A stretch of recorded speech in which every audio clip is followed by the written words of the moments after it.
அரசியலில் நான் அவரை எதிர்க்கிறேன், ஏன்னா அவருடைய நிலைப்பாடு சரியில்லை. ஏங்க அவருடைய அந்த பிரச்சனை நடந்து முடிச்சதுமே என்னை ஒரு முக்கியமான ஒரு தொலைக்காட்சியில் காலையிலே பேட்டி எடுக்கிறாங்க.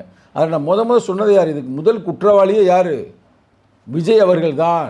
இரண்டாவது குற்றவாளி யார், இதுக்கு அனுமதி கொடுத்த அந்த போலீஸ் அதிகாரி தான். மூன்றாவது குற்றவாளி யார், குழந்தைகள்லாம் கொண்டு போனால் சாகும்னு தெரிஞ்சு அந்த குழந்தைய கொண்டு போன அந்த பெற்றோர்கள் தான். நான்காவது குற்றவாளி யார், அதான் ரொம்ப முக்கியமானது. இதோ விஜய் பெறப்பட்டு விட்டார், இதோ விஜய் பிளேனில் ஏறிவிட்டார், இதோ விஜய் நடந்து சென்றுகிறார், பறக்கிறார் இப்படின்னு அந்த அவங்கள பூரா ஒரு அதாவது மனிதனை குழப்புற மாதிரி என்ன சொல்கிறீங்க, ஹைப்பை கிரியேட் பண்ண அந்த தொலைக்காட்சிகள் தான் அப்படின்னு நான் சொல்லியிருப்பேன். அதை விடுங்க. இப்போ நான் இந்த மேட்டருக்கு வர்றேன். இந்த படத்துக்கு சென்சார் கொடுக்காமல் தடுத்தது யார் என்று மக்களுக்கு தெரியும். இல்லை, நீங்கள் மக்களுக்கு தெரிஞ்சிருக்கட்டும், உங்களுக்கு தெரிஞ்சதை சொல்லுங்கன்னு தானே நான் இப்போ கேட்குறேன். அமித்ஷா ஐயா அவர்கள், ஐயா அமித்ஷா அவர்கள், ஐயா இது இப்போ நம்ம பேச போகிறது வந்து அவங்க தடை பண்ணாலும் பண்ணலாம் அந்த பேச்சை. அதனால் ரொம்ப கவனமாக பேச வேண்டி இருக்குது, ரைட்டுங்களா?